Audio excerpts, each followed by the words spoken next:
तो कल हम बात कर रहे थे एप्लीकेशन ऑफ डेरिवेटिव की, उसमें 2-3 रिजल्ट्स हैं इंपॉर्टेंट जो आपको एमसीक्यू सॉल्व करने में डायरेक्ट काम आएंगे।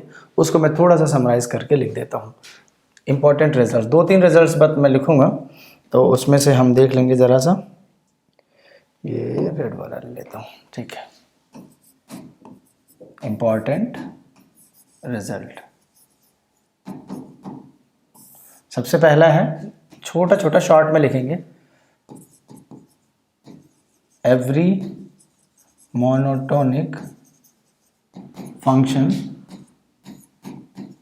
Every monotonic function assumes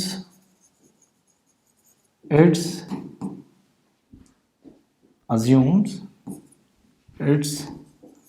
maximum या minimum value in the given interval। अगर फंक्शन मोनोटोनिक है बच्चों, मोनोटोनिक का मतलब क्या हो सकता है, या तो इंक्रीजिंग हो सकता है, इंक्रीजिंग का मतलब डेरिवेटिव हमेशा पॉजिटिव आना चाहिए, ठीक है, और डिक्रीजिंग भी हो सकता है, यानी डेरिवेटिव हमेशा क्या है, नेगेटिव आना चाहिए। तो अगर मोनोटोनिक फंक्शन है तो फंक्शन अपना मैक्सिमा मिलेगा या तो मिनिमा लेगा, डिपेंड ऑन द केस। यानी अगर मोनोटोनिकली इंक्रीजिंग है तो वो उसकी एक पॉइंट पे मैक्सिमम वैल्यू मिल जाएगी, और डिक्रीजिंग है, सॉरी इंक्रीजिंग है तो यानी बढ़ता हुआ जाएगा, एक पॉइंट पे मैक्सिमम मिल जाएगा। डिक्रीजिंग है तो फंक्शन ऐसे घटता हुआ जाएगा, एक पॉइंट पे उसको मिनिमम मिल जाएगा, ठीक है। पर्टिकुलरली इंटरवल ना कह के यहाँ पे डोमेन वर्ड कहना ज़्यादा सूटेबल है मैथमेटिक्स के पॉइंट ऑफ व्यू से, ठीक है, डोमेन वर्ड। तो इंटरवल वर्ड को आप अवॉइड कर सकते हैं, लेकिन यहाँ पे थोड़ी सी समस्या आती है कि क्लास 12th के पॉइंट ऑफ व्यू से आप उसको डोमेन कहिए। इंटरवल का सेंस है कि अगर कंटिन्यूअस फंक्शन है तो उसके लिए मैं इस्तेमाल कर देता हूँ, ठीक है। दूसरा कंटिन्यूअस के लिए शॉर्टकट में CTS लिख देता हूँ। CTS function assumes its maxima and minima on an interval। अगर कंटिन्यूअस फंक्शन है तो इंटरवल, अगर उसका डोमेन एक इंटरवल है तो हमेशा उसका एक मैक्सिमम भी मिल जाएगा, मिनिमम मिल जाएगा। फॉर एग्जांपल देखो, f(x = x² कंटिन्यूअस फंक्शन है, मैं इसको बोल दूं कि -2 से 2 के बीच में है, तो इसका मैक्सिमा 2 पर मिलेगा जो कि मैक्सिमम वैल्यू 4 होगी, -2 पर भी मिलेगा जो कि वैल्यू अगेन 4 होगी, और 0 पे फंक्शन की वैल्यू 0² 0, यानी मैक्सिमा मिनिमम। अगर इंटरवल पे डिफाइन है और फंक्शन कंटिन्यूअस है तो उसमें आपको मैक्सिमा भी मिलेगा, मिनिमा भी मिलेगा। ये मैं बात आपको समझाना चाह रहा हूँ। तीसरा जो पॉइंट मैं समझाना चाह रहा हूँ कि अगर f इज इंक्रीजिंग ऑन, एक इंटरवल है AB पर, सपोज इंक्रीजिंग, और एक चौथा पॉइंट है, मान लो f is decreasing on AB। अगर f इंक्रीजिंग है AB पर, तो ये ध्यान रखना, थोड़ा सा जगह कम है लेकिन, तो FA जो है इंक्रीजिंग है ना, यानी बढ़ता जा रहा है, तो सबसे कम वैल्यू A पे मिलेगी, बढ़ते बढ़ते बढ़ते सबसे ज्यादा वैल्यू B पर मिलेगी। तो मैं बोलूंगा FA आपका मिनिमा होगा, और A होगा पॉइंट ऑफ मिनिमा, और FB आपका मैक्सिमा होगा, और B पर मिलेगा मैक्सिमम वैल्यू। सिमिलरली अगर डिक्रीजिंग है, डिक्रीजिंग का मतलब सबसे पहले ये शुरू कर रहा है खूब बड़ी वैल्यू से, और डिक्रीज होने का मतलब है कि सबसे पहले बड़ी वैल्यू मिली है, फिर उससे कम, फिर उससे कम, फिर उससे कम, फिर उससे कम, फिर उससे कम। डिक्रीजिंग का ये मतलब होता है। यानी इस केस में इंक्रीजिंग का जब भी मैं बोलता हूँ, ये ध्यान रखना, जो इसका डेरिवेटिव है वो पॉजिटिव आएगा।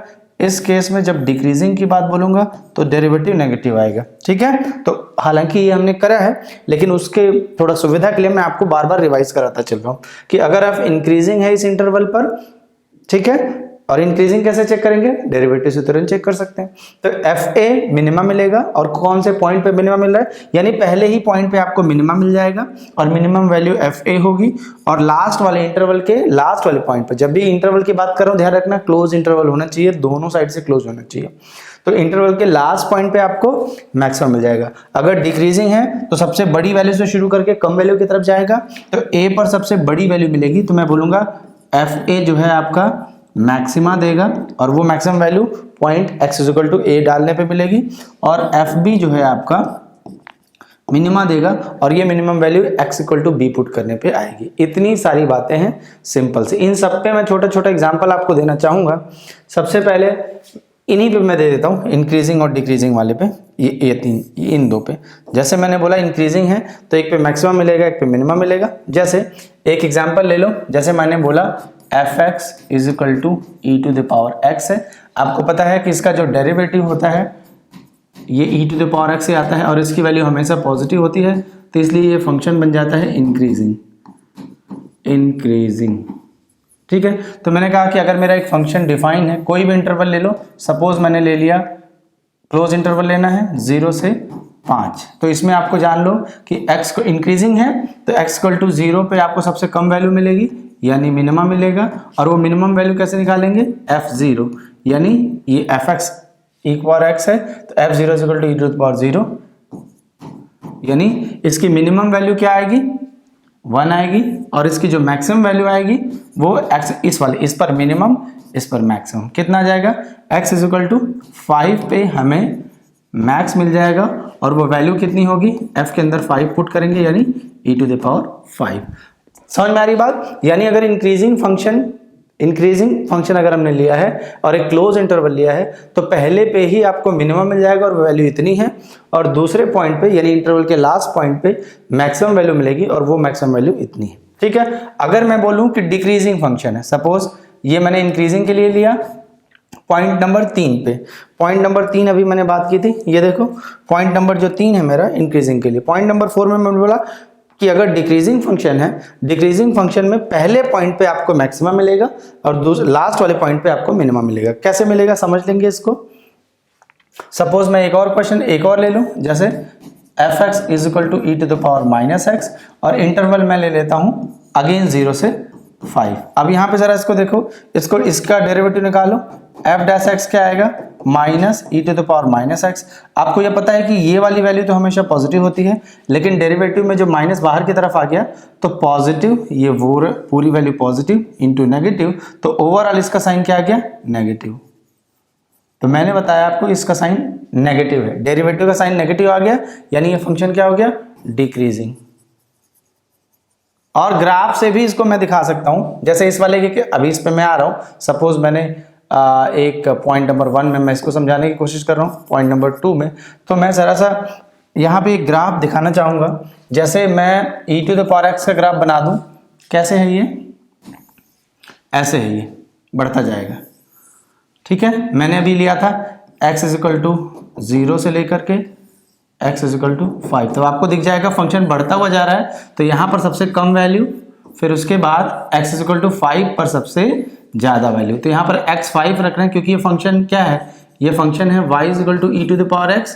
तो यहाँ पर इसकी वैल्यू है x 0, क्योंकि y एक्सिस पे x 0 होता है, तो x की वैल्यू जब 0 है तो y की value e to the power 0 यानी 1 आएगी। पीछे की तरफ ये देखो, जब x 0 करूंगा तो y की वैल्यू कितनी आ रही है, 1 आ रही है, और जब x 5 करूंगा तो y की value e to the power 5 आ रही है। यानी यहाँ पर x की वैल्यू जब 5 करूंगा तो ई टू द पावर 5, यानी सबसे ज़्यादा वैल्यू यहाँ पर आएगी और सबसे वैल्यू कम यहाँ। इंक्रीजिंग का मतलब ग्राफ से देखो, बढ़ता गया बढ़ता गया बढ़ता गया बढ़ता गया, यानी इसका जो डेरिवेटिव है, डेरिवेटिव क्या है, पॉजिटिव है। ठीक है, D stand for derivative, short में सुविधा के लिए। सिमिलरली अगर e to the power minus x की बात हो जाए तो e to the power minus x का ग्राफ ऐसे होता है। तो मैं बोलूंगा कि x इक्वल टू 0 यहाँ पर है, x इक्वल टू मान लो 5 यहाँ पर है। ठीक है, x इक्वल टू 0 यहाँ पर है, x इक्वल टू 5 यहाँ पर है। तो यहाँ पर देखो डिक्रीजिंग फंक्शन है, तो वैल्यू देखो कम होती जा रही, कम होती जा रही, कम होती जा रही, कम होती जा रही, कम होती जा रही, एकदम कम यहाँ पे पहुँच गई। यानी पहले पॉइंट पे यानी x इक्वल टू 0 पे सबसे ज़्यादा वैल्यू मिलेगी, यानी x इक्वल टू जब 0 पुट करेंगे तो e टू द पावर 0 यानी 1 आ जाएगा, यानी इस पॉइंट का कोऑर्डिनेट होगा 0 1, इस पॉइंट का होगा x इक्वल टू 5 पुट कर रहे हैं तो 5 और e टू द पावर -5। तो यहाँ पर आपका मैक्सिमम मिल जाएगा, किस पॉइंट पे, x इक्वल टू 0 पे, और मैक्सिमम वैल्यू कितनी है 1, और मिनिमम सबसे लास्ट में मिलेगा किस पॉइंट पे, x इक्वल टू 5 पे, और वो मिनिमम की वैल्यू कितनी है e टू द पावर -5। जितना आगे जाओगे वैल्यू उतनी छोटी होती जाएगी। मेरे कहने का मतलब यहाँ पे बस इतना ही था, ठीक है। थोड़ा सा पीछे आएंगे, डेरिवेटिव नेगेटिव निकाल दिया तो डिक्रीजिंग फंक्शन हो गया।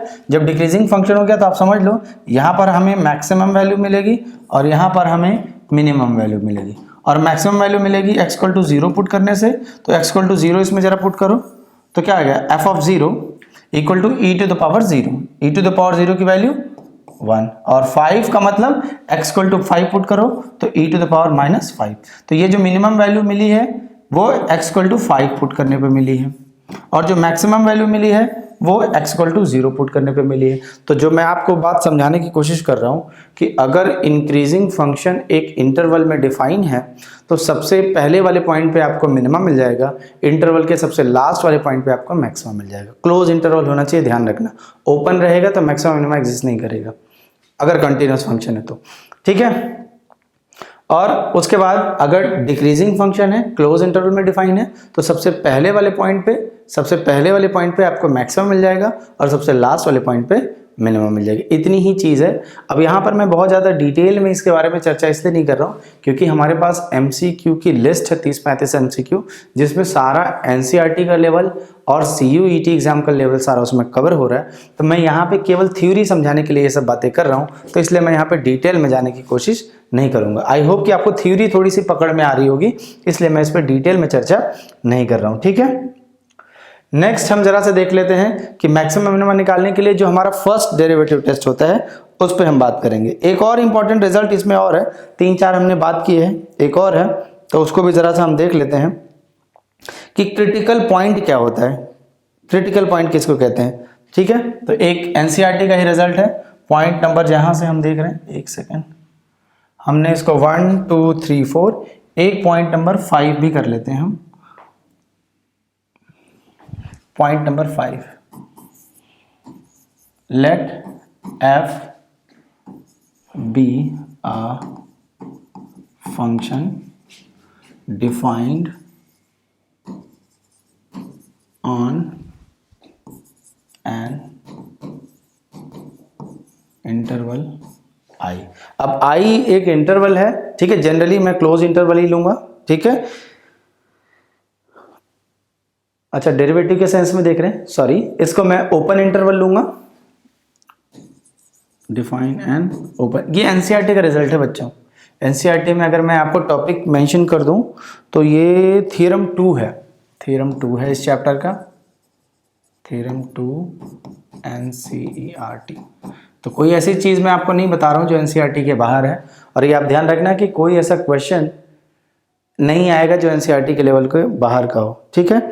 और इसमें अगर एक पॉइंट है, इसमें जो मैं समझाने की कोशिश कर रहा हूँ कि एक फंक्शन है, एक ओपन इंटरवल I पर डिफाइन है, और एक C इसका इंटीरियर पॉइंट है, let C belongs to interval. अब इंटीरियर पॉइंट का क्या मतलब है, हालांकि इंटीरियर पॉइंट तो आप जब हायर क्लास में जाएंगे टोपोलॉजी में तो वहाँ पे इंटीरियर पॉइंट की डेफिनेशन आती है, लेकिन थोड़ा सा मैं आपको रफ एस्टिमेट में समझाना चाहूँगा। जैसे मान लो इंटीरियर पॉइंट 0,1 है, तो इंटीरियर पॉइंट ऐसा पॉइंट होगा जो ना 0 हो ना 1 हो, उसके बीच में, जैसे 1/2, 1/3, 0.9, या फिर इंटरवल का टर्म में समझो तो यहाँ पर है 0, यहाँ पर है 1, तो 0 और 1 छोड़ के इसके बीच में जो पॉइंट्स हैं सारे वो इंटीरियर पॉइंट कहलाएंगे। सिंपल सी बात है। तो let C belongs to I यानी इंटीरियर पॉइंट होगा। Then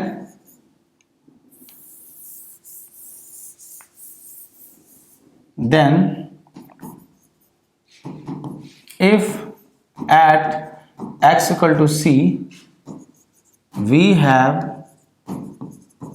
local maxima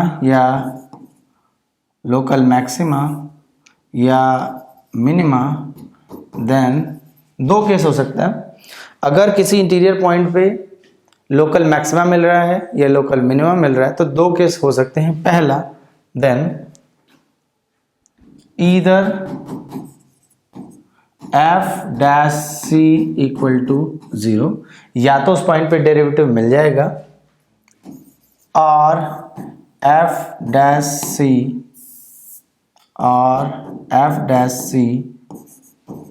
does not exist at all. Simple सी बात है कि इंटरवल के, ओपन इंटरवल के बीच में किसी पॉइंट पर अगर आपको मैक्सिमा या मिनिमा मिल रहा है तो या तो उस पॉइंट पे डेरिवेटिव 0 होगा या तो उस पॉइंट पे डेरिवेटिव एग्जिस्ट नहीं करेगा। तो उस पॉइंट पे डेरिवेटिव 0 होगा तो उसकी वैल्यू 0 आएगी जिस पे मैक्सिमम मिनिमम हो रहा है, और नहीं होगा तो फिर भी मैक्सिमम मिनिमम मिल सकता है। ये ध्यान रखना है, जो चीज़ जो समझाने की कोशिश की जा रही है, बस दो ग्राफ आप दिमाग में याद रखना। एक y equal to x square का, इसमें देखो x इक्वल टू 0 पर यहाँ पर मिनिमम वैल्यू है और डेरिवेटिव एग्जिस्ट करता है। देखो डायरेक्ट डेरिवेटिव निकाल लो, y dash is equal to twice x, 0 पर निकालोगे तो x इक्वल टू 0 डाल दोगे तो डेरिवेटिव 0 आएगा। लेकिन एक और ग्राफ याद रखना मॉड x का, इसमें देखो, इसमें भी देखो वैल्यू यहाँ पर देखो बड़ी है, कम हुई कम हुई कम हुई कम हुई 0 पहुंच गई, फिर बढ़ने लगी, तो मिनिमम वैल्यू आपको 0 मिल रही है, ठीक है। और यहाँ पर भी वैल्यू देखो क्या हो रही है, कम हो रही है कम हो रही है कम हो रही है कम हो रही है कम हो रही है, 0 होगी फिर बढ़ गई बढ़ गई बढ़ गई बढ़ गई बढ़ गई, वैल्यू यहाँ पर भी 0 है। लेकिन आपको ये ध्यान रखना पड़ेगा, कंटिन्यूटी एंड डिफरेंशियबिलिटी के चैप्टर में हमने ऑलरेडी पढ़ा है कि मॉड x का 0 पर डेरिवेटिव एग्जिस्ट नहीं करता, लेकिन फिर भी मेरे को 0 पर मिनिमम मिल रहा है। क्यों मिनिमम मिल रहा है? कॉमन सेंस है यार। इसमें 1 2 3 4 करोगे तो ये 1 2 3 4 प्लस में आएगा, -1 -2 -3 -4 पुट करोगे तो भी ये प्लस में 1 2 3 4 आएगा, क्योंकि मॉडुलस फंक्शन की डेफिनेशन है। और 0 पुट करोगे तो 0 है, सबसे कम वैल्यू इसकी 0 ही है। तो आपको यहाँ से थोड़ा सा ध्यान रखना है कि इसमें भी मिनिमम मिलेगा लेकिन इसका डेरिवेटिव एग्जिस्ट नहीं करता। यानी रिजल्ट क्या कहता है, आपको ये ध्यान रखना है। रिजल्ट कहता है कि अगर एक फंक्शन डिफाइन किया गया एक ओपन इंटरवल पर, अगर उसके बीच में कोई एक पॉइंट निकाल ले, इंटीरियर पॉइंट जिसको कहते हैं, जो मैंने अभी डेफिनेशन बताई, तो अगर लोकल मिनिमा या मैक्सिमा किसी पॉइंट पे है तो उस पॉइंट पे दो पॉसिबिलिटी हो सकती है मेरे दोस्तों, दो पॉइंट हो सकती है। पहले दो पॉसिबिलिटी हो सकती है, पहली पॉसिबिलिटी में या तो डेरिवेटिव 0 आ जाएगा, दूसरी पॉसिबिलिटी हो सकती है कि इसका डेरिवेटिव एग्जिस्ट ना करे। डेरिवेटिव 0 होने की पॉसिबिलिटी मैंने ये एग्जांपल के रूप में समझाई, और डेरिवेटिव तो भी ध्यान रखना डेरिवेटिव 0 है और मिनिमा है। यहाँ पर मैंने क्या समझाया कि डेरिवेटिव एग्जिस्ट ही नहीं कर रहा है तो भी मिनिमा है। यानी किसी पॉइंट पे अगर लोकल मैक्सिमा या लोकल मिनिमा मिल रहा है तो जरूरी नहीं है कि उस पॉइंट पे डेरिवेटिव एग्जिस्ट ही करे। अगर एग्जिस्ट करता है तो 0 आएगा, नहीं एग्जिस्ट करता है तो कोई बात नहीं, लेकिन मिनिमा तो हमारा रहेगा ही। यही ये रिजल्ट समझाना चाहता है। बहुत प्यारा सा रिजल्ट है, इस पे एमसीक्यू बनने के चांसेस है। जो मैं असाइनमेंट कराऊंगा आपके सीयूईटी के, उस पे मैं इस पे और भी ज़्यादा, क्योंकि जब क्वेश्चन रहेगा, अगर आपने ये कंसेप्ट समझ लिया कि मिनिमा या मैक्सिमा है तो डेरिवेटिव 0 होगा अगर एग्जिस्ट करेगा तो, यानी मैक्सिमम मिनिमा अगर किसी पॉइंट पे है और डेरिवेटिव एग्जिस्ट करता है तो वो 0 ही होगा। ये भी हो सकता है कि एग्जिस्ट ना करे, बस ये ध्यान रखना, ठीक है। नेक्स्ट जो मैं आपको समझाने की कोशिश कर रहा हूँ, इस पे जो डेरिवेटिव एग्जिस्ट नहीं करता है, यानी ये यहाँ वाले केस में, यहाँ पर आपने क्या देखा कि इस वाले में देखा कि 0 पर डेरिवेटिव एग्जिस्ट कर रहा है और मिनिमम मिल रहा है, यहाँ पर 0 पे डेरिवेटिव एग्जिस्ट नहीं कर रहा है, तो इसको बोलते हैं क्रिटिकल पॉइंट। क्या बोलते हैं? छोड़ो, ये थोड़ा आगे डेफिनेशन देखेंगे, अभी इसको छोड़ो यहीं पे, क्योंकि आप कंफ्यूज होते जाओगे, ठीक है। तो इसको थोड़ा सा आगे देखेंगे। तो अभी के लेवल पे इतना ही है। फिर से बार बार मैं आपको, मुझे भी थोड़ा सा अंदर से हंसी आ रही कि मैं 3-4 बार बोल रहा हूँ, लेकिन ये जरूरी है क्योंकि एग्जाम का मामला है, करियर का मामला है। फंक्शन एक ओपन इंटरवल पर डिफाइन है, अंदर किसी पॉइंट पे अगर मैक्सिमा मिनिमा मिल रहा है तो दो कंडीशन बनेंगी। पहली कंडीशन है कि या तो डेरिवेटिव 0 होगा, दूसरी कंडीशन ये हो सकती है कि या तो डेरिवेटिव एग्जिस्ट ना करे। दोनों कंडीशन के करस्पॉन्डिंग मैक्सिमम मिनिमा है, ये ध्यान रखना, बस इतनी सी बात है, इससे ज़्यादा कुछ नहीं है। ऊपर वाला अपने साथ है, फटाक से आगे चलेंगे। इस पे हमने ग्राफ से इसको समझने की कोशिश की थी, हम आगे देखते हैं। अब हम बात करेंगे, क्योंकि हम सारा सिलेबस एनसीईआरटी के टर्म के साथ ही अलाइन कर रहे हैं,